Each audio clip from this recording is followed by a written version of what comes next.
3351 राजा किलांग पूर्वी नगर में आ गया। राजा किलांग की नजरें दूर पूर्वी नगर के परिवहन जाल पर जाकर टिक गईं। ऐसा करते ही अचानक हवा में भूरे रंग की अनगिनत रोशनी की धाराएं पैदा हो गईं, जिन्होंने जाल की रखवाली कर रहे सभी योद्धाओं को अपने घेरे में ले लिया। इस घेरे में फंसे सभी योद्धा दहशत में आ गए, क्योंकि वो महसूस कर पा रहे थे कि वो इन भूरी धाराओं की पकड़ से आजाद नहीं हो सकते थे। फिर वो धाराएं धीरे धीरे उस परिवहन जाल के अंदर घुसने लगी और उसकी पेचीदा नींव को अंदर ही अंदर खोखला करने लगी। कुछ ही पलों में वो परिवहन जाल पूरी तरह से नाकाम हो गया। तब अपना एक कदम आगे बढ़ाते हुए राजा किलांग ने एक ही पल में बहुत लंबा फासला तय किया और वो सीधे पूर्वी नगर के ठीक ऊपर आसमान में पहुंच गया। पूरा पूर्वी नगर एक घुमावदार नदी से घिरा हुआ था, जो लगभग खरबों किलोमीटर लंबी थी। देखा जाए तो वो नदी एक तरह से उस शहर की रक्षा कर रही थी। राजा किलांग ने अपनी नजरें घुमाते हुए उस पूरे इलाके का जायजा लिया। तभी उस विशाल पूर्वी नगर के बाहर हर दिशा में और भी ज्यादा भूरी धाराएं नजर आने लगीं, जो धीरे धीरे मिलकर एक बहुत ही पेचीदा और विशाल जाल का रूप ले रही थीं। इसी बीच राजा किलांग ने अपने हाथों से 2 जाल थालियां फेंकी। ये थालियां वो अपना खुद का जाल बनाने के लिए इस्तेमाल करने वाला था। वो दोनों थालियां आयाम को चीरते हुए पूर्वी नगर के 2 अलग अलग हिस्सों में जाकर गिर गईं। वो दोनों थालियां उस विशाल जाल का मुख्य केंद्र बन गईं, जिससे तैयार हुए जाल की ताकत में अचानक एक धमाके के साथ भारी इजाफा हो गया। राजा किलांग किसी भी तरह की लापरवाही नहीं बरतना चाहता था, और इसलिए वो यहाँ आने से पहले ही वो 2 जाल थालियां तैयार करके लाया था। उसने अपने मन में पूरे गुरूर के साथ सोचा, अगर दरियांत हिस्से के हिस्साधीश यहाँ आ भी गए, तब भी मेरा ये जाल उन्हें कुछ पलों के लिए तो पक्का उलझा कर रखेगा। इतना वक्त मेरे लिए काफ़ी होगा। उसने पूर्वी नगर के उस बड़े इलाके को पूरी तरह से बंद करने के लिए वो जाल बिछा दिया था। अगर अब कोई भी बाहरी योद्धा अंदर आना चाहता, तो उसे पहले राजा किलांग के इस रुकावट को पार करना होता। अपने जाल को पूरी तरह से बिछाने के बाद राजा किलांग ने हमले की तैयारी करते हुए एक ठंडी आंख भरी और कहा, तो ध्रुव शौर्य, अब तेरा खेल खत्म। तभी अचानक एक बेहद तेज आवाज हवा में गूंज उठी, राजा किलांग, तुम्हारी हिम्मत कैसे हुई पूर्वी नगर में घुसने की? यह आवाज सुनकर राजा किलांग दंग रह गया। उसने नीचे देखा कि पूर्वी नगर के बीचों बीच से हरे रंग की रोशनी आसमान की तरफ उसी के बराबर ऊंचाई पर आ रही थी। जब वो रोशनी उसके सामने पहुंची तो उसने देखा कि असल में वो एक औरत थी, जिसके हरे रंग के बाल थे, लेकिन उस औरत के पूरे शरीर से बेहद खौफनाक शक्तियां बाहर निकल रही थीं। तब राजा किलांग ने उलझन भरी नजरों से उस औरत को देखते हुए खुद से सवाल किया, ये अब ये कौन है? एक देव? ये महज एक देव कैसे हो सकती है? जिस डरावनी रफ्तार से वो औरत उड़कर उसके सामने आई थी, उससे किलांग को एक अजीब सा खतरा महसूस हुआ था, जिसका मतलब था कि वो काफी ताकतवर होनी चाहिए थी। लेकिन इस वक्त वो औरत सिर्फ एक मामूली सी देव लग रही थी। उसके शरीर से निकलने वाली शक्तियां किसी देव योद्धा से ज्यादा ताकतवर बिल्कुल नहीं लग रही थीं। तब राजा किलांग ने अपने माथे पर शिकन लाते हुए उससे पूछा, कौन हो तुम? वैसे तो देवों की दुनिया में मौजूद ज्यादातर ताकतवर लोगों को वो अच्छी तरह से पहचानता था, लेकिन फिलहाल वो उसके सामने मौजूद इस औरत को बिल्कुल नहीं पहचान पा रहा था। हरे भरे लहराते बालों और पन्ने जैसे हरे लिबास में लिपटी जराबिया हवा में शांत भाव से तैर रही थी। तभी उसने अपनी गंभीर आवाज में किलांग को ताना मारते हुए कहा, राजा किलांग, तुमने महामहिम ध्रुव के एक सेनापति को मारने के लिए एक हत्यारे को भेजा था, जबकि तुम्हारे उस आदमी ने अपना सिर्फ एक अवतार खोया है। इतनी सी बात के लिए तुम यहाँ खुद उठकर आ गए? उसके इतना कहते ही पूर्वी नगर के ऊपर फैले खरबों किलोमीटर के आयाम में अचानक से हरे रंग की शक्तियां और अनगिनत लताएं इकट्ठा होने लगीं। वो ताकत इतनी ज्यादा खतरनाक थी कि उसे आंखों से भी साफ देखा जा सकता था।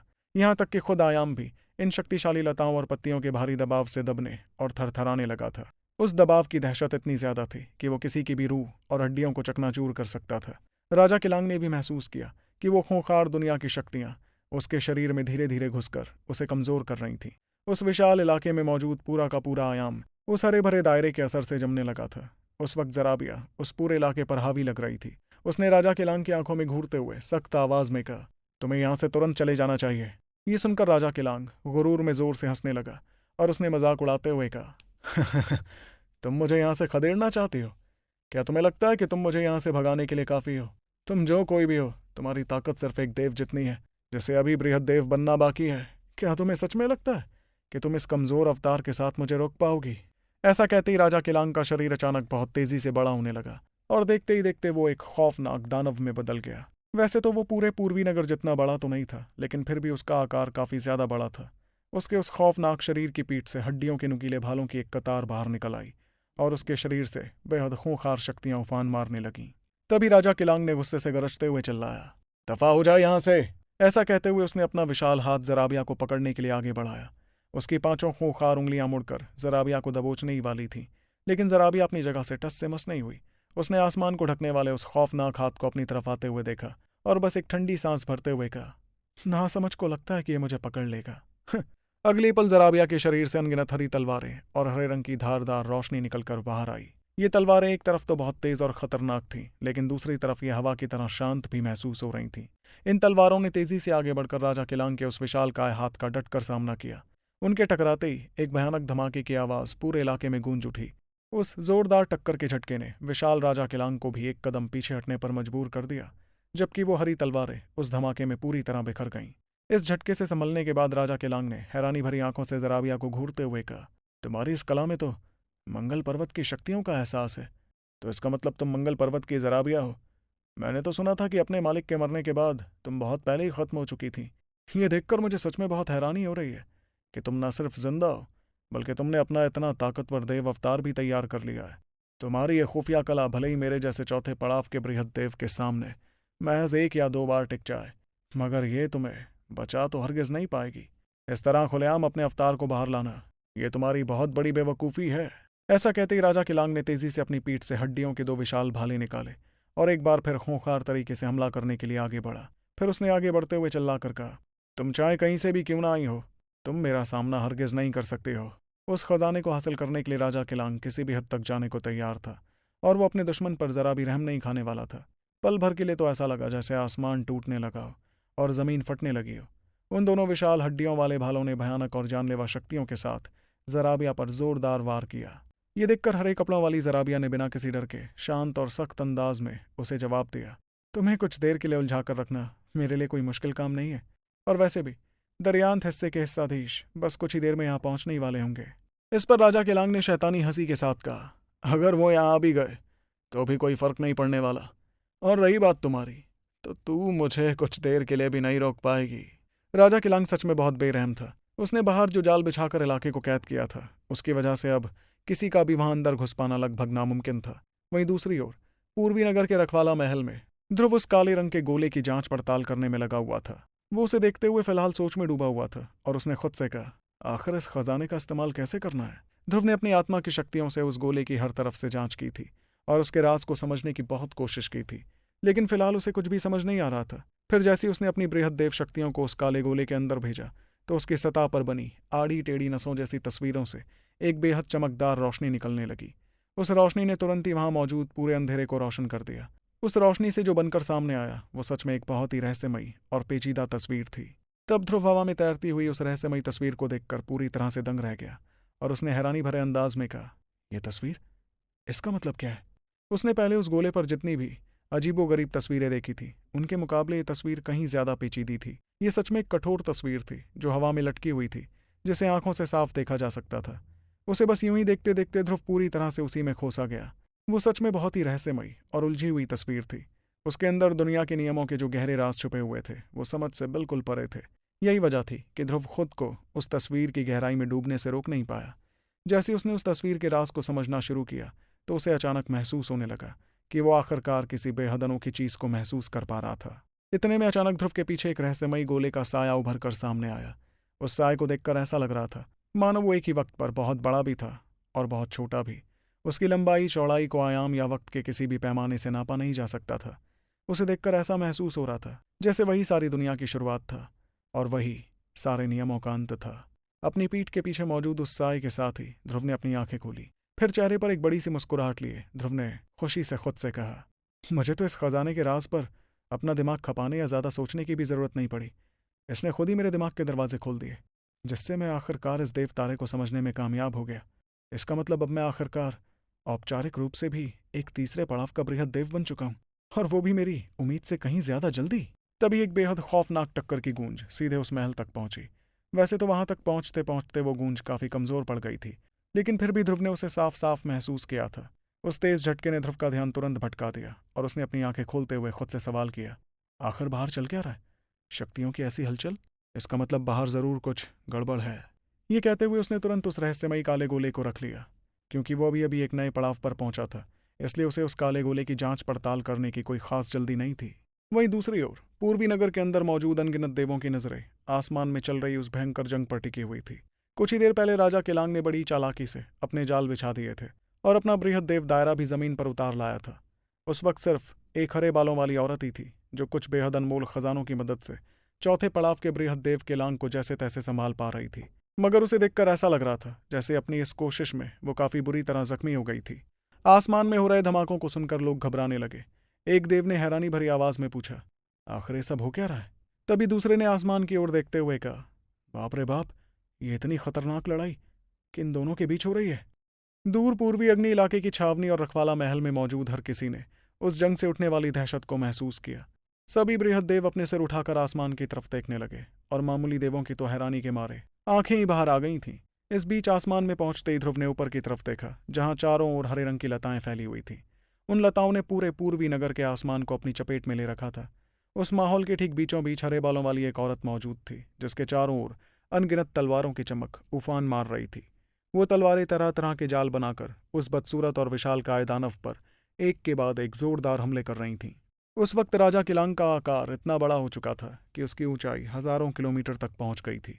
उसकी वो डरावनी और विशालकाय शक्ल पूर्वी नगर के किसी भी हिस्से से साफ दिखाई दे रही थी। उसने अपने दोनों हाथों में हड्डियों से बने भाले पकड़े हुए थे, जिनसे वो पागलों की तरह ताबड़तोड़ हमले कर रहा था। वो अपनी ताकत से दुनिया को चीर रहा था, और जराबिया की उस रुकावट को तो वो घास तक नहीं डाल रहा था। दूर खड़ी जराबिया भले ही उसके हमलों को रोकने की कोशिश कर रही थी, लेकिन राजा केलांग के वार इतने जोरदार थे कि वो औरत अपनी अनगिनत तलवारों की मदद से भी बस किसी तरह खुद को बचा ही पा रही थी। तभी राजा केलांग ने बेरहमी से गरजते हुए उस औरत से कहा, तू मुझे रोक नहीं सकती, लेकिन क्योंकि तूने मुझे रोकने की बेवकूफ़ी भरी जुर्रत की है, इसलिए अब तू मेरे हाथों मारी जाएगी। तभी अचानक उस जगह पर एक जोरदार दहाड़ गूंज उठी, जिसे सुनते ही वो ताबड़तोड़ मुकाबला एक झटके में थम गया। राजा केलांग, हमारे पूर्वी नगर में आकर ऐसी हरकत करने का अंजाम बिल्कुल भी अच्छा नहीं होता है। ये दहाड़ते हुए ध्रुव सीधे आसमान की तरफ उड़ने लगा। आधी दूरी तय करने के बाद वो तुरंत आयाम को चीरते हुए सीधे उस जंग के मैदान के करीब जा पहुंचा। तो आखिर क्या होगा जब आमना सामना होगा ध्रुव और राजा केलांग के बीच, और ध्रुव के तीसरे पड़ाव के बृहद्देव बनने से वर्जित इलाके में कैसी हलचल होने वाली है, जानने के लिए सुनते रहिए सुपर योद्धा, सिर्फ पॉकेट एफएम पर। घेबा और इरफान और बाकी सभी के दिल डर के मारे जोर से धड़कने लगे थे। उन्होंने राजा केलांग को पहचान लिया था, और वो अच्छी तरह से जानते थे कि वो एक चौथे पड़ाव का बृहद्देव था। उस लड़ाई से उठने वाली शक्तियों की गूंज इतनी खतरनाक थी कि वो पूरी दुनिया को तबाह कर सकती थी। यहाँ तक कि पूर्वी अग्नि सेना का सेनापति मुनीश पूर्वी नगर के बिछे हुए जालों की मदद से उस लड़ाई से आ रहे खौफनाक झटकों को रोकने की कोशिश कर रहा था। और ऐसे जानलेवा हालात में ध्रुव, जो उनकी नज़र में सिर्फ एक दूसरे पड़ाव का बृहद्देव था, वो सीधे उस लड़ाई के बीच में कूद पड़ा था। घेबा, इरफान और बाकी लोगों का पूरा ध्यान आसमान में चल रही उस भयंकर जंग पर था, और उन्होंने ध्रुव को तब देखा जब वो सीधे हमला करने के लिए आगे बढ़ा। इसी जल्दबाजी में वो इस बात पर ध्यान ही नहीं दे पाए कि ध्रुव अब दूसरे पड़ाव का नहीं बल्कि तीसरे पड़ाव का बृहद्देव बन चुका था। आसमान में राजा केलांग और जराबिया को आपस में भिड़े हुए अभी कुछ ही पल गुजरे थे कि तभी उन्होंने देखा कि कोई आयाम का सीना चीरते हुए उनके पास आ पहुंचा था। वो कोई और नहीं बल्कि हाथ में भाला लिए ध्रुव था। ध्रुव को देखते ही राजा केलांग मन ही मन में खुश होने लगा, और उसने गुरूर भरी आवाज में कहा, ध्रुव शौर्य, तुम्हारी इतनी हिम्मत हो गई कि तुम खुद मेरे सामने आ गए। लेकिन अगले ही पल उसके चेहरे की खुशी हैरानी में बदल गई। उसने ध्रुव की ताकत को एक ही नजर में पहचान लिया था, और वो हैरत में पड़ते हुए आगे बोला, तुम्हारी शक्तियां तीसरे पड़ाव के बृहद्देव जितनी कैसे हैं? तभी ध्रुव के चारों ओर एक साथ 9 अंश तैयार हो गए। ये देखते ही राजा केलांग ने बेरहमी से हंसते हुए तुरंत अपना खौफनाक बृहद्देव दायरा फैला दिया, ताकि वो अपने आसपास की हर चीज को दबा सके। उसका दायरा फैलते हुए सीधे ध्रुव तक जा पहुंचा, जहां उसने एक एक कण को पूरी तरह से कैद कर दिया। इस वजह से ध्रुव आसपास की शक्तियों का इस्तेमाल नहीं कर पा रहा था। जाहिर सी बात थी कि शक्तियों के रुकते ही वो अपने 9 अंशों को एक साथ नहीं रख सकता था। ऐसे अंश हमेशा दुनिया की शक्तियों से ही बनते थे, और शक्तियों के कटते ही ध्रुव के वो अंश तुरंत गायब होकर बेअसर हो गए। ऐसा होते देख राजा केलांग ने ध्रुव का मजाक उड़ाते हुए कहा, ध्रुव शौर्य, दुनिया की शक्तियों को इस्तेमाल करने के मामले में तुम मेरी बराबरी कभी नहीं कर सकते। आखिर वो एक चौथे पड़ाव का बृहद्देव था। ये सच्चाई जानकर ध्रुव के मन में एक हल्का सा डर बैठ गया। ये साफ था कि राजा केलांग ने पहले ही बृहद्देव तारे पर काबू पा लिया था, और उसकी समझ ध्रुव से कहीं ज्यादा गहरी थी। लेकिन ध्रुव हार मानने वालों में से नहीं था।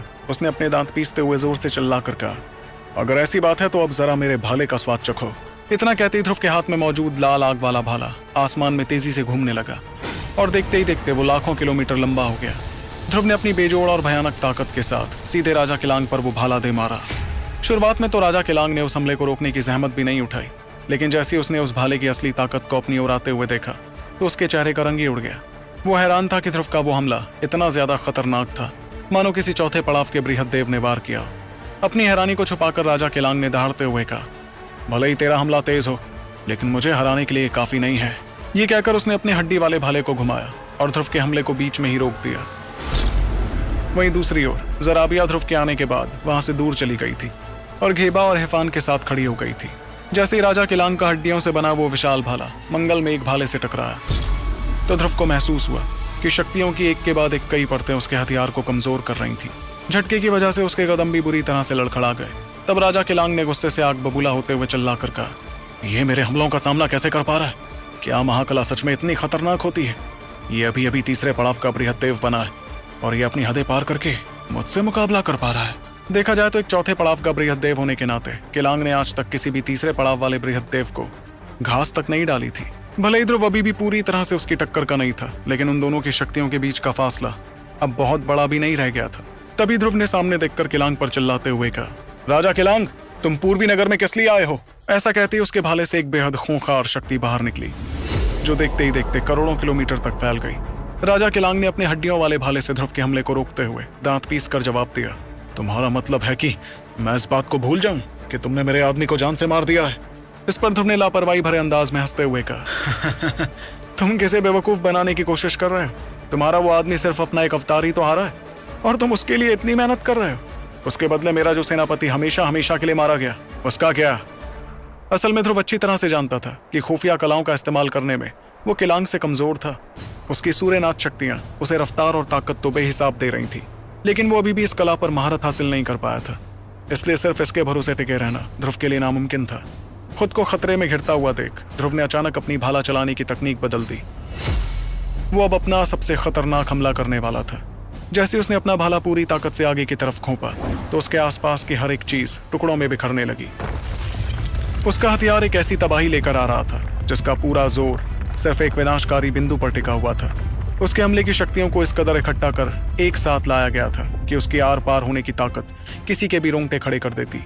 ये नजारा देखकर राजा केलांग पूरी तरह हड़बड़ा गया और इसी हड़बड़ाहट में उसने कहा, क्या ये कौन सा पैतरा है? उसने तुरंत अपने दोनों भालों को गोल गोल घुमाया, जिससे शक्तियों की अनगिनत लहरें ढाल बनकर उसके सामने खड़ी हो गईं। मगर जैसी ध्रुव के भाले की नोक उन लहरों से जाकर टकराई तो राजा केलांग के चेहरे का रंग ही उड़ गया। तभी ध्रुव ने जोश से भरते हुए चिल्ला कर कहा, एक बार और। वो सच में किसी दिग्गज की तरह लड़ रहा था और उसके हमले बहुत ही बेरहम थे।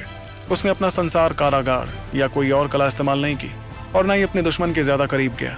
आखिर ये जंग इतनी अचानक शुरू हुई थी कि उसे अपनी बाकी खुफिया कलाओं को इस्तेमाल करने का मौका ही नहीं मिला था।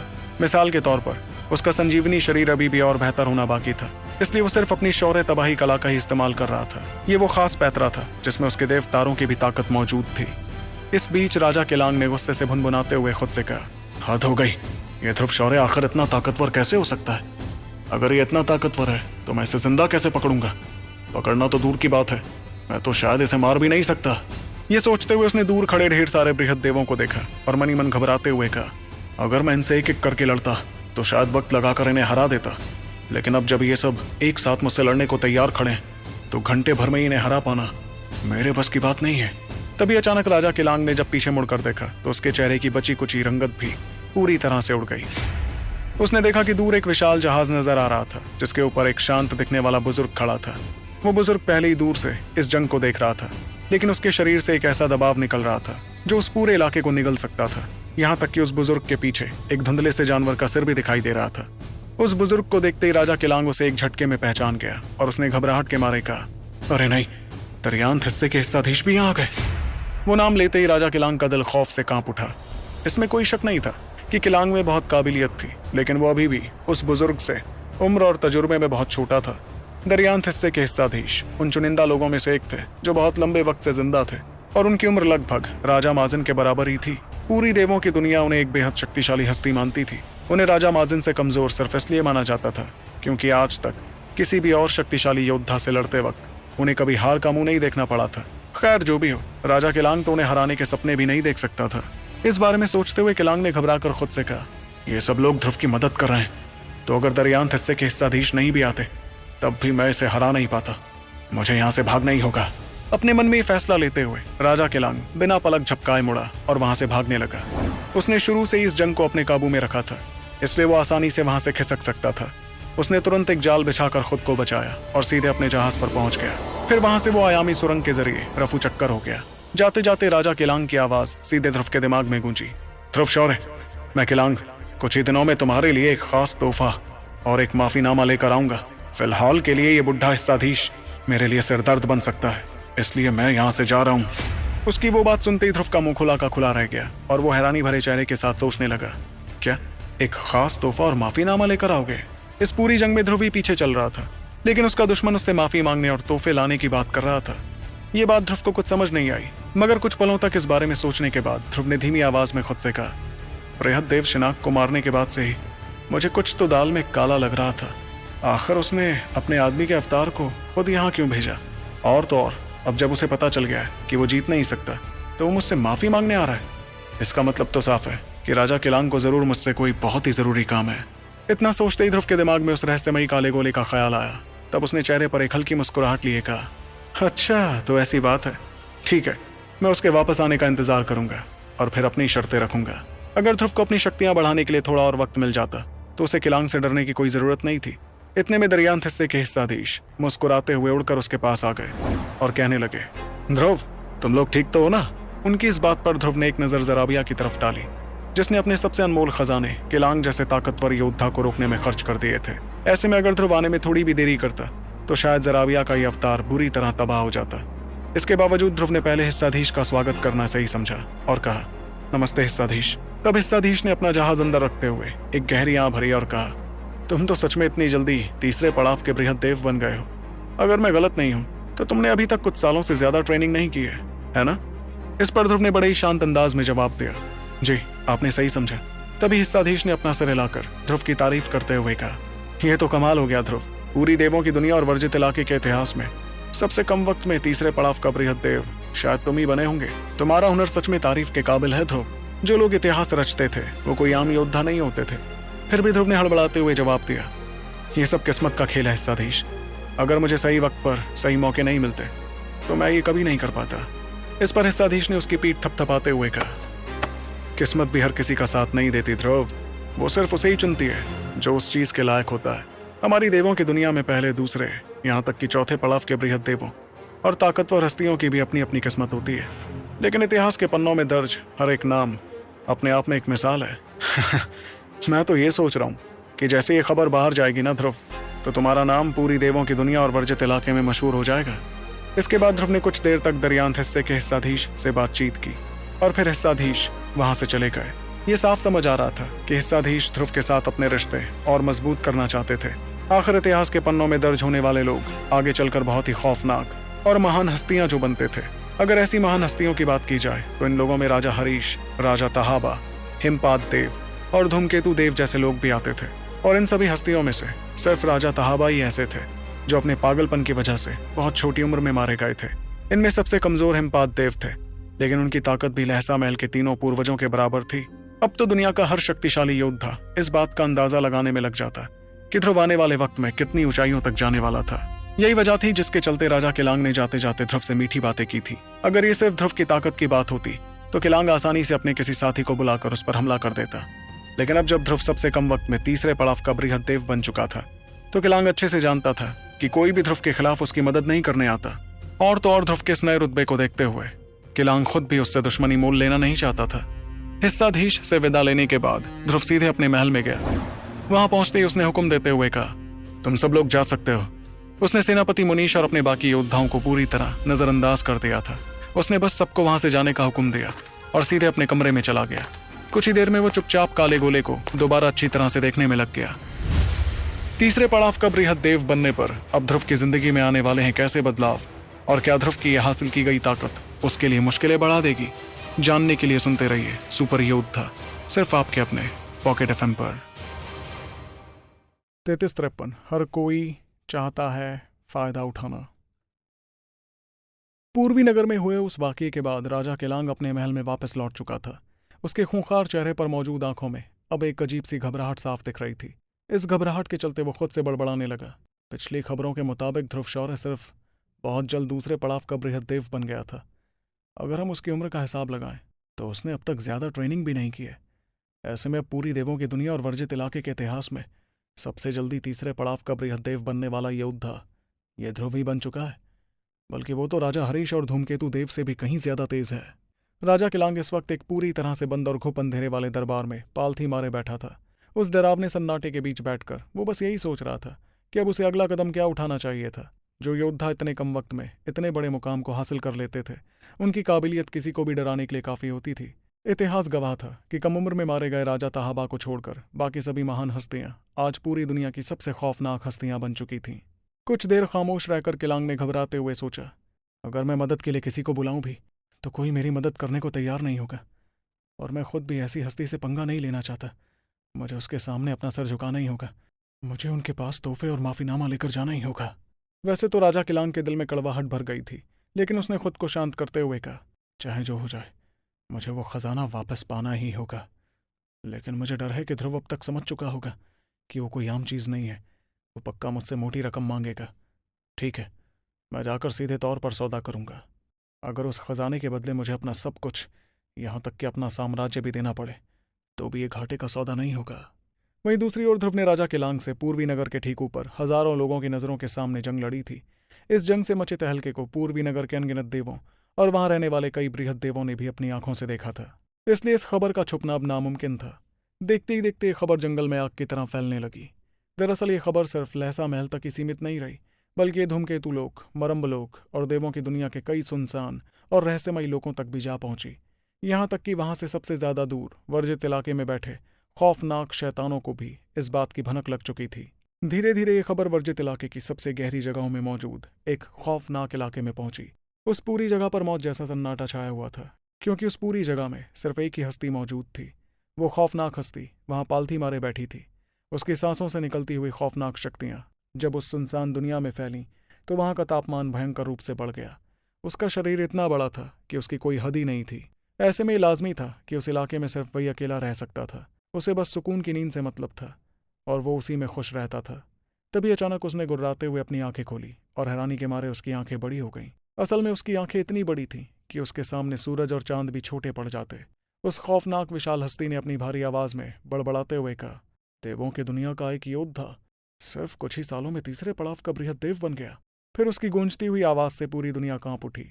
सच में लहसा महल का वो महाराजा बहुत किस्मत वाला है जिसे ऐसा होनहार योद्धा मिल गया। जितना मुझे पता है वो योद्धा इंसानी दुनिया से आया है, और वो भी जायरन की दुनिया से। लेकिन फिर भी धूमकेतु लोक का वो बेवकूफ उसे अपने साथ शामिल नहीं कर पाया। दिलचस्प, काफी दिलचस्प। अगर उस योद्धा को सही ट्रेनिंग दी जाए तो वो मेरे लिए एक बहुत अच्छा मोहरा बन सकता है। बस मैं उम्मीद करता हूं कि जितना बेवकूफ वो जात्राक साबित हुआ था, उतना बेवकूफ ये योद्धा ना हो। वहीं दूसरी ओर देवों की दुनिया में लहसा महल के ठीक नीचे बने रहस्यमयी तहखाने में महाराजा इस वक्त खून जैसी लाल रंग की ब्रह्मांड भट्टी के सामने पालथी मारे बैठे थे। लेकिन आज उनके कंधे पर बैठने वाली वो काली चिड़िया कहीं नजर नहीं आ रही थी। न जाने आज वो कहाँ उड़ गई थी। तभी लहसा महल के खजाने की आत्मा की गूंजती हुई भारी आवाज उस पूरे दरबार में सुनाई दी, मालिक। और उसकी आवाज सुनकर महाराजा ने अपनी आंखें खोले बिना ही बड़े ही शांत अंदाज में पूछा, क्या बात है? इस पर उस भारी आवाज ने वापस गूंजते हुए जवाब दिया, मालिक, आपका सबसे खास शिष्य ध्रुव शौर्य तीसरे पड़ाव का बृहद देव बन चुका है।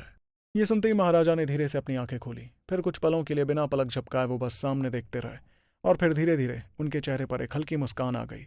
चेहरे पर मुस्कुराहट लिए उन्होंने धीमी मगर रौबदार आवाज में कहा, अगर मैं गलत नहीं हूं तो ध्रुव ने सिर्फ कुछ सालों तक ही ट्रेनिंग की है। ये तो मेरे उस वक्त के मुकाबले भी कहीं ज्यादा तेज रफ्तार है। इस पर पास से एक भारी और दमदार आवाज गूंजी, जिसने महाराजा को जवाब देते हुए कहा, भले ही उसकी ट्रेनिंग की रफ्तार आपसे ज्यादा तेज हो मालिक, लेकिन इस वक्त पूरी देवों की दुनिया में आपके जितना ताकतवर कोई नहीं है। जो लोग आपसे ज्यादा तेज थे उनमें से ज्यादातर तो अब जिंदा भी नहीं है। तब महाराजा ने गहरी सांस लेते हुए कहा, मैं बस यही उम्मीद करता हूं कि वो इस रास्ते पर आखिर तक डटा रहे। देखा जाए तो महाराजा को अपने इस नए शिष्य के भविष्य से बहुत ज्यादा उम्मीदें थीं। वो देवों की दुनिया के सबसे ऊंचे शिखर पर बैठे थे, और जो लोग उनके बगल में बैठने की हैसियत रखते थे उन्हें उंगलियों पर गिना जा सकता था। इतने लंबे वक्त में उन्होंने जिंदगी के कई उतार चढ़ाव देखे थे। उन्होंने न जाने कितने ही बेहतरीन अकाल सत्य वाले योद्धाओं को उठते और फिर उससे भी बुरी तरह गिरते हुए देखा था। और अब ध्रुव की ट्रेनिंग की रफ्तार उनके सबसे बड़े और होनहार शिष्य राजा हरीश को भी टक्कर दे रही थी। फिर भी महाराजा सिर्फ उसके आने वाले कल का इंतजार ही कर सकते थे।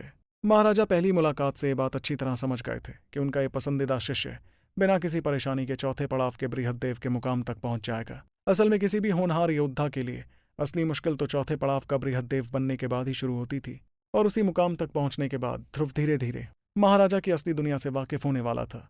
धीरे धीरे थोड़ा वक्त गुजर गया और इस बीच ध्रुव तो अपनी ट्रेनिंग में मग्न था। तभी अचानक उसे बहुत दूर से आती हुई शक्तियों की एक अजीब सी तरंग महसूस हुई। वो तुरंत समझ गया कि ये शक्तियां किसी और की नहीं बल्कि उसके गुरु लहसा महल महाराजा की ही थी। भले ही ध्रुव के पास एक ऐसा खजाना था जो हर तरह की शक्तियों को रोक सकता था, लेकिन उसमें इतनी हिम्मत नहीं थी कि वो अपने गुरुजी के संदेश को रोक सके। अगली पल एक रौबदार आवाज सीधे उसके दिमाग में गूंजी, ध्रुव श्योर है। ये सुनते ही ध्रुव ने पूरी इज्जत के साथ अपना सिर झुकाते हुए जवाब दिया, जी गुरुजी। इस पर महाराजा ने उसे समझाते हुए कहा, इतनी जल्दी तीसरे पड़ाव का बृहद्देव बनना कोई बुरी बात नहीं है, लेकिन तुम्हें यह हमेशा याद रखना होगा कि बहुत से अकाल सत्य के पहले हिस्से वाले योद्धा भी चौथे पड़ाव पर जाकर अटक जाते हैं। यहाँ तक कि राजा तहाबा, जिसकी काबिलियत तुमसे बिल्कुल भी कम नहीं थी, उसने भी अपनी शक्तियों के गुरूर में आकर खुद को तबाह कर लिया था। तुमने तो अभी इस रास्ते पर चलना शुरू ही किया है ध्रुव, इसलिए अपने दिल में कभी गुरूर को जगह मत देना। ट्रेनिंग सिर्फ शक्तियों की नहीं बल्कि अपने मन और दिमाग की भी होती है। तुम्हारी अभी जो शौहरत है उसे देखकर बहुत से ताकतवर लोग तुमसे मिलने आएंगे और तुमसे दोस्ती करना चाहेंगे, लेकिन हमेशा याद रखना कि तुम्हें सिर्फ उन्हीं को अपना दोस्त बनाना है जिनसे तुम्हारा सही कर्म जुड़े। जरूरी नहीं कि जो तुम्हें सबसे ज्यादा फायदा दे वही तुम्हारा सबसे अच्छा दोस्त हो। अपने गुरु की ये बातें सुनकर ध्रुव पहले तो थोड़ा दंग रह गया, लेकिन फिर उसने तुरंत हामी भरते हुए कहा, ठीक है गुरुजी, आपका ये शिष्य आपकी बातें अच्छी तरह समझ गया है। इसके एक पल बाद ही वो खौफनाक शक्तियां वहां से गायब हो गईं। उन शक्तियों के जाते ही ध्रुव ने अपने माथे पर शिकन लाते हुए खुद से सवाल किया, बहुत से ताकतवर लोग मुझसे मिलने आएंगे, आखिर वो ऐसा क्यों करेंगे? मगर आने वाले कुछ ही दिनों में उसे अपने सवाल का जवाब मिल गया और महाराजा की कही हुई बातें बिल्कुल सच साबित हुईं। थोड़े ही दिन बीते थे कि ताकतवर लोगों की एक बहुत बड़ी भीड़ ध्रुव से मिलने के लिए उसके दरवाजे पर खड़ी थी। उनमें से एक सुनहरे बालों वाले बूढ़े आदमी ने जोर से हंसते हुए कहा, महामहिम ध्रुव शौर्य, क्या वो अफवाहें सच है कि आप दानव भस्म की तलाश में हैं? अगर ऐसा है तो किस्मत से मेरे पास पूरे 3 किलो दानव भस्म रखा है, जिसे मैं खुशी खुशी आपको सौंपने के लिए तैयार हूं। ध्रुव के सामने रखी एक लंबी मेज इस वक्त उम्दा तोहफों से पूरी तरह भरी हुई थी। इस बीच ध्रुव मुस्कुराकर उस आदमी से बोला, नव कठोर हिस्साधीश, आपका ये तोहफा बहुत ही ज्यादा कीमती है और मैं इसे यूं ही कबूल करने की गुस्ताखी बिल्कुल नहीं कर सकता। कुछ वक्त पहले उसके गुरु ने उसे इस बात को लेकर होशियार कर दिया था। अब ध्रुव को सारी बातें शीशे की तरह साफ समझ आ रही थीं। वो जान गया था कि उसकी ट्रेनिंग की रफ्तार इतनी ज्यादा थी कि आज से पहले कोई भी इतनी जल्दी तीसरे पड़ाव पर नहीं पहुंचा था, और इसी वजह से दुनिया के अलग अलग दल और ताकतवर लोग ये जान चुके थे कि ध्रुव बहुत जल्द आसमान की ऊंचाइयों को छूने वाला था और भविष्य में एक बेहद खौफनाक हस्ती बनने वाला था। जो लोग ये बात समझ चुके थे कि ध्रुव का रुतबा आगे चलकर कितना बड़ा होने वाला था, वो लोग जानबूझकर इस वक्त उसकी मदद कर रहे थे जब वो थोड़ा कमजोर था, ताकि जब वो और ऊंचे मुकाम पर पहुंच जाए तब वो उसे याद दिला सके कि उन्होंने उसकी मदद की थी। आखिर उस मुकाम पर पहुंचने के बाद तो ध्रुव को उनके इन छोटे मोटे तोहफों की कोई जरूरत ही नहीं पड़ती, लेकिन इस वक्त अगर ध्रुव उनका कोई भी तोहफा कबूल करता तो वो अनजाने में ही उनके साथ अपना कर्म जोड़ लेता और फिर भविष्य में उसे किसी न किसी तरह उनका यह एहसान और कर्म चुकाना ही पड़ता। तभी अचानक बाहर से किसी ने आवाज देते हुए कहा, राजकुमार, आपसे मिलने नाबतर हिस्साधीश आए हैं। ये सुनते ही ध्रुव शौर्य ने सामने बैठे सुनहरे बालों वाले बूढ़े आदमी की तरफ देखा और मुस्कुराते हुए कहा, अरे वाह, क्या इत्तेफाक है। क्यों नव कठोर हिस्साधीश जी, अगर नाबतर हिस्साधीश भी आकर हमारे साथ बैठ जाएं तो आपको कोई ऐतराज तो नहीं होगा? उसके सवाल पर नव कठोर हिस्साधीश ने अंदर ही अंदर चिढ़ते हुए भी अपने चेहरे पर मुस्कुराहट बनाए रखी और अपना सिर हिलाते हुए कहा, अरे बिल्कुल नहीं, मैंने भी उसे बहुत वक्त से नहीं देखा है। असल में नव कठोर हिस्साधीश अंदर से इसलिए बौखलाए हुए थे क्योंकि ध्रुव ने उनका तोहफा तुरंत कबूल नहीं किया था। इसका मतलब साफ था कि ध्रुव पर एहसान चढ़ाना उनकी सोच से कहीं ज्यादा मुश्किल होने वाला था। फिर वो उन दोनों से मिलने लगा और उसी महीने के अंदर एक के बाद एक कई और चौथे पड़ाव के बृहद्देव भी वहां पहुंचने लगे। अगर ध्रुव की जगह कोई आम या कमजोर योद्धा होता तो वो इन शक्तिशाली लोगों के लाए हुए बेशकीमती तोहफों को लेने से खुद को कभी नहीं रोक पाता, लेकिन ध्रुव जैसा समझदार और ताकतवर योद्धा अच्छी तरह से जानता था कि इन फायदों को ठुकराना ही सही था। दरअसल ध्रुव से मिलने आने वाले ज्यादातर चौथे पड़ाव के बृहद्देव अपने साथ तोहफे में दानव भस्म लेकर आए थे। देखा जाए तो ये भस्म इतनी आसानी से नहीं मिलता था और इसे सिर्फ देवों की दुनिया के सबसे बड़े और पुराने लोग ही ला सकते थे, क्योंकि उन्होंने एक लंबी उम्र गुजारी थी और उनकी जड़ें बहुत गहरी थीं। लेकिन ध्रुव ने उन सभी बृहद देवों को एक ही जवाब दिया। उसने बेहद शांत और गंभीर आवाज में उनसे कहा, मैं आप लोगों से ये चीज़ें तोहफे के तौर पर बिल्कुल नहीं लूंगा, लेकिन हाँ, मैं इन्हें आपसे खरीद जरूर सकता हूँ। मैं आधा किलो दानव भस्म के लिए 5 करोड़ शक्ति स्फटिक दूंगा और मैं 2.5 किलो से ज्यादा अस्थि भस्म नहीं खरीदूंगा। देखा जाए तो ध्रुव को अपनी सूर्यनाद महाकला के चौथे हिस्से के लिए और भी कई बेशकीमती खजानों की जरूरत थी, लेकिन उसे सबसे ज्यादा दानवस्ती भस्म ही चाहिए था। वैसे उसके पास इतना सारा सामान खरीदने के लिए इतने शक्ति स्फटिक नहीं थे, जब तक कि वो मंगल पर्वत के खजानों को बाहर निकालकर उन्हें बेच ना दे। पर साथ ही साथ उसे कोई जल्दबाजी भी नहीं थी, क्योंकि इस महाकला के चौथे हिस्से की ट्रेनिंग वो तभी शुरू कर सकता था जब वो खुद चौथे पड़ाव का बृहद्देव बन जाए। इसलिए वो आराम से शक्ति स्फटिक इकट्ठा करके धीरे धीरे जरूरी सामान खरीद सकता था। वहीं उसकी ये शर्त सुनकर चौथे पड़ाव के बृहद्देवों को लगा कि ध्रुव ने भस्म की कीमत बहुत ज्यादा लगा दी थी। उनमें से एक ने हैरानी भरी आवाज में कहा, ये क्या कह रहे हैं आप? आधा किलो के लिए 5 करोड़ शक्ति स्फटिक? इसके लिए तो 1 करोड़ शक्ति स्फटिक भी बहुत ज्यादा होते। जाहिर सी बात थी कि शातिर लोग भी किसी न किसी तरह से उस पर अपना एहसान चढ़ाने की कोशिश कर रहे थे, लेकिन ध्रुव ने सभी को साफ कह दिया था कि वो अपनी बात से जरा भी नहीं हिलने वाला था। आखिर में मजबूर होकर लोग उसे आधा किलो भस्म ही बेच पाए, जिसके बदले में वो अच्छी खासी कीमत हासिल कर चुके थे। ऐसे लोग बाहर आते ही काफी मजबूर दिख रहे थे। उनमें से एक ने धीमी आवाज में कहा, हमने तो सोचा था कि हम उस पर एहसान चढ़ा देंगे, लेकिन इतनी बड़ी कीमत देकर तो उसने ही हम पर एहसान चढ़ा दिया है। तो क्या आप ढूंढ पाएगा ध्रुव विशिका को अपना पुराना बदला पूरा करने के लिए? और क्या होगा जब दोबारा उसकी मुलाकात होगी राजा केलांग से? जानने के लिए सुनते रहिए सुपर योद्धा, सिर्फ आपके अपने पॉकेट एफएम पर। देखते ही देखते 1 महीने के अंदर कुल 35 चौथे पड़ाव के बृहद्देव ध्रुव से मिलने आ चुके थे। वहीं दूसरी ओर देवों की दुनिया में सूर्यलोक उन 2 सबसे रहस्यमयी और शक्तिशाली तारों में से एक था। चंद्रलोक के साथ मिलकर ये पूरे देवों की दुनिया के 2 सबसे अहम हिस्से बनते थे, जो हमेशा देवों की दुनिया, इंसानी दुनिया और वर्जित इलाके को रोशन करते थे। सबसे खास बात यह थी कि कोई भी सिर्फ उड़कर इन तारों तक नहीं पहुंच सकता था। सूरज की लपटों के भड़कने की डरावनी आवाज के साथ सूर्यलोक किसी बेहद विशाल आग की गोली जैसा दिखता था। उसकी सतह पर आग की लपटें पानी की तरह बहती थी, मानो वो किसी ग्रह का समंदर हो। इसके बावजूद उस तारे से आग लगातार बाहर निकलती रहती थी, जिसका तापमान इतना खौफनाक और ज्यादा था कि उसकी गर्मी पूरी इंसानी दुनिया, देवों की दुनिया और वर्जित इलाके तक महसूस की जा सकती थी। इसे देखकर ही अंदाजा लगाया जा सकता था कि वो कितना खतरनाक था। कई शक्तिशाली हस्तियां अक्सर सूर्यलोक का चक्कर लगाती रहती थी। इसी सूर्यलोक की सतह पर एक छोटा सा घर बना हुआ था, जिसके अंदर मुश्किल से 10 मीटर का एक आंगन था। वो आंगन पूरी तरह से सूरज की खौफनाक आग से भरा हुआ था। उसी आंगन के बीचों बीच सफेद बालों वाला एक बूढ़ा आदमी बैठा जोर जोर से हंस रहा था। उसका चेहरा किसी मासूम बच्चे जैसा था और हंसते हुए उसने खुशी से कहा, मैं सच में बहुत किस्मत वाला हूँ। जब मैंने उस ध्रुव की मदद की थी तब मुझे अंदाजा भी नहीं था कि वो एक दिन इतना बड़ा मुकाम हासिल कर लेगा। मुझे तो लगता है कि भविष्य में वो मुझसे भी ज्यादा ताकतवर बन जाएगा। अब तो मेरा वो एहसानमंद है और हमारे बीच का एक रम का बंधन भी कोई छोटा मोटा नहीं है। ये आदमी कोई नहीं, वही पूर्वज ज्वालेंद्र थे, जिन्होंने काफी वक्त पहले इरा की जान बचाई थी। दरअसल इरा की जान बचाना पूर्वज ज्वालेंद्र के लिए बाएं हाथ का खेल था, लेकिन उस वक्त ध्रुव इरा की आत्मा को ठीक करने के लिए अपनी जान तक देने को तैयार था। उसने धूमकेतु लोग के सामने भी गिड़गिड़ाकर भीख मांगी थी, लेकिन उन्होंने उसे पूरी तरह से नजरअंदाज कर दिया, क्योंकि उन्हें लगा कि ध्रुव उनके किसी काम का नहीं था। आखिर इरा को बचाने के लिए या तो किसी ऐसे खजाने की जरूरत थी जो आत्मा को फिर से बना सके, या फिर किसी शक्तिशाली हस्ती को आगे आना पड़ता, और इन दोनों ही रास्तों की कीमत बहुत ज्यादा थी।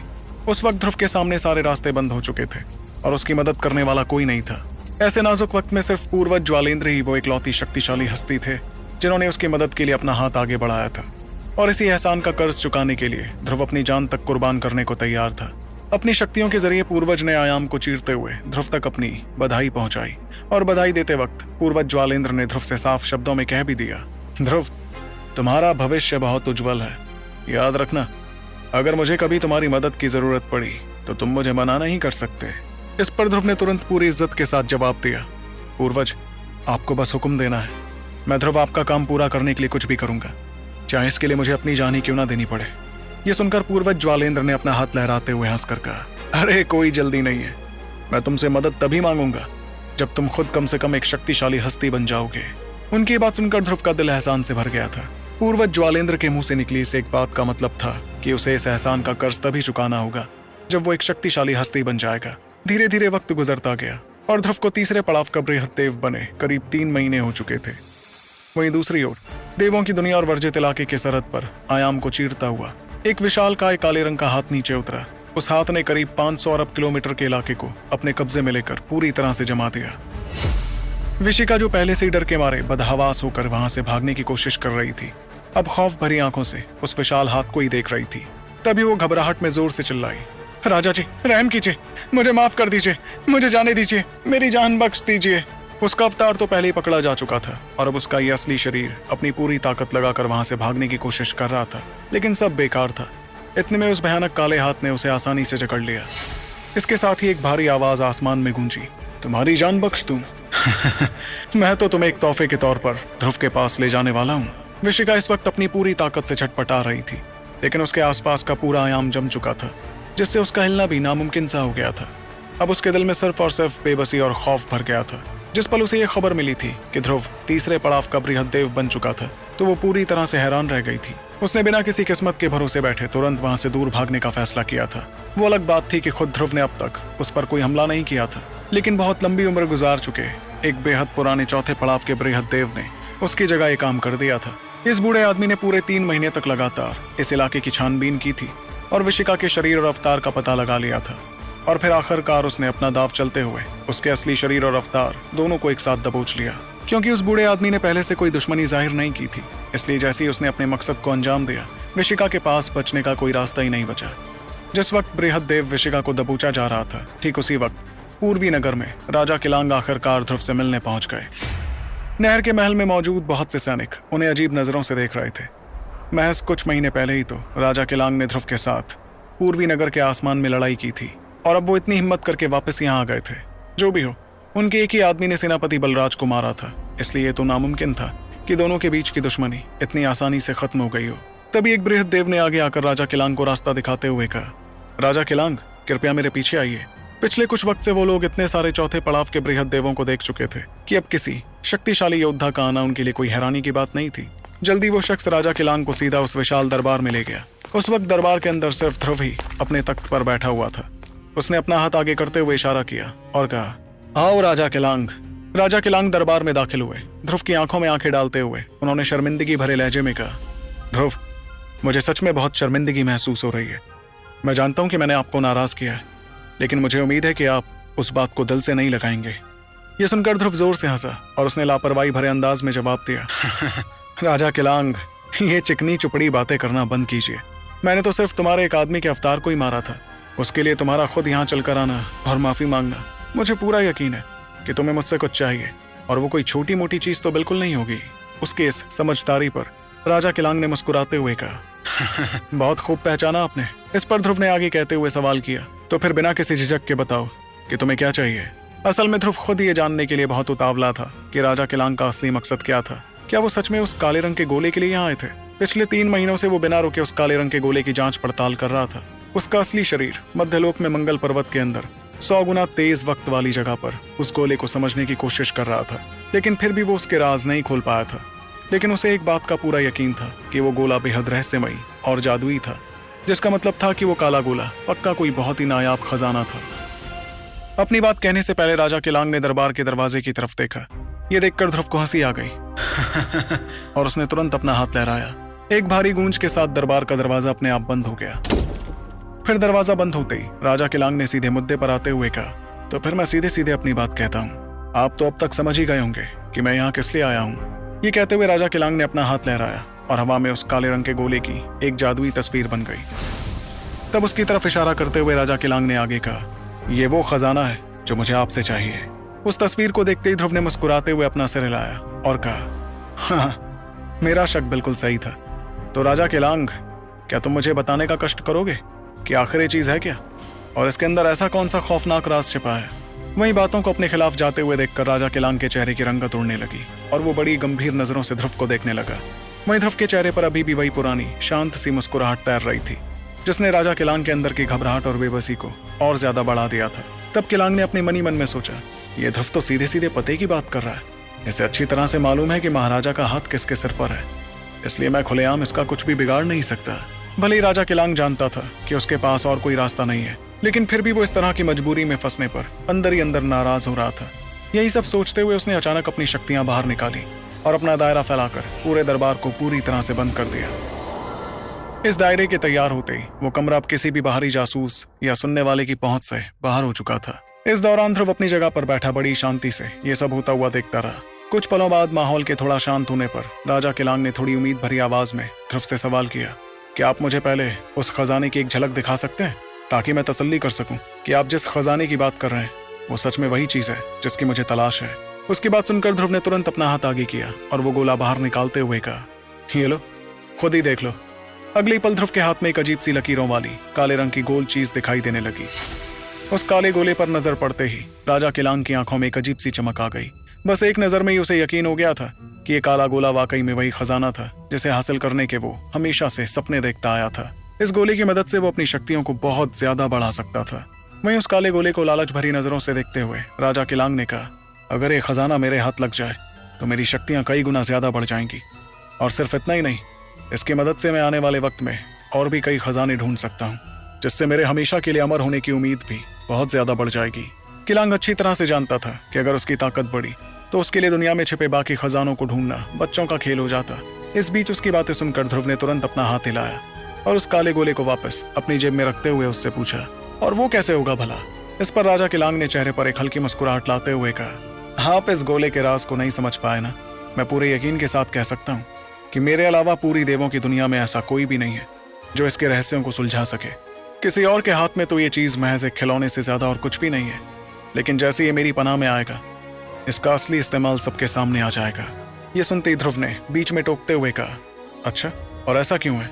सच कहा जाए तो ध्रुव ने भी इस खजाने की काफी लंबे वक्त तक जांच की थी, लेकिन फिर भी वो इसके राज का पर्दाफाश करने में नाकाम ही रहा था। वो सिर्फ एक ही बात को लेकर पक्के तौर पर कह सकता था कि ये कोई आम सा काला गोला तो हरगिज नहीं था।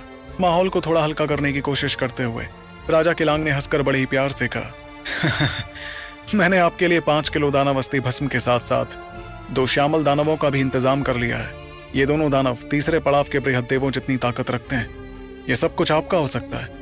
मेरी बस इतनी सी गुजारिश है कि आप मुझे मेरा खजाना वापस लौटा दें। उसकी बात सुनकर ध्रुव ने एक गहरी सांस ली और आं भरते हुए कहा, 5 किलो दानव अस्थि भस्म और 2 श्यामल दानव। मैंने अपनी जिंदगी में कभी किसी श्यामल दानव का नाम तक नहीं सुना है, लेकिन अगर उनमें तीसरे पड़ाव के बृहद देव जितनी ताकत है तो पक्के तौर पर वो बहुत नायाब होंगे। राजा केलांग, तुम सच में बहुत दरिया दिल निकले। इस सौदे को पक्का करने की उम्मीद में राजा केलांग ने अपनी बात आगे बढ़ाते हुए कहा, ये श्यामल दानव एक तरह के जानवर हैं जो कीड़ों की प्रजाति से आते हैं। मैंने इन्हें पालने पोसने में बहुत पसीना बहाया है, इसलिए ये दोनों पूरी तरह से वफादार हैं। आप चाहें तो इन दोनों जानवरों को अपने परिवार वालों की हिफाजत के लिए उनके रखवाले बना सकते हैं। इस पर ध्रुव ने बेपरवाही भरे अंदाज में जवाब दिया, आपका ये प्रस्ताव सच में बहुत अच्छा है, लेकिन फिलहाल मुझे इस दानव अस्थि भस्म की अब कोई जरूरत नहीं है। हाल ही में कई चौथे पड़ाव के बृहद देव मुझसे मिलने आए थे और उनमें से कुछ लोग अपने साथ दानव अस्थि भस्म भी लेकर आए थे। वो सारा भस्म और जो मैंने खुद खरीदा है उसे मिला लिया जाए तो मेरे पास अब जरूरत से ज्यादा दानव अस्थि भस्म मौजूद है। और रही बात उस कीड़े वाले जानवर की, तो मुझे माफ करना, लेकिन मुझे उसकी भी कोई जरूरत नहीं है। ध्रुव का जवाब सुनते ही राजा केलांग के चेहरे का रंग फीका पड़ गया। उसने मनी मन नाराज होते हुए सोचा, ये ध्रुव, इसकी भूख तो खत्म होने का नाम ही नहीं ले रही है। मैंने इसके सामने इतना कुछ रख दिया, फिर भी ये तैयार नहीं है। समझ नहीं आता कि आखिर इसे मनाऊं कैसे। तो क्या ध्रुव राजी हो जाएगा उस अनोखे खजाने को राजा केलांग को पकड़ाने को? और क्या है असल में उस काले गोले का राज? जानने के लिए सुनते रहिए सुपर योद्धा, सिर्फ पॉकेट एफएम पर।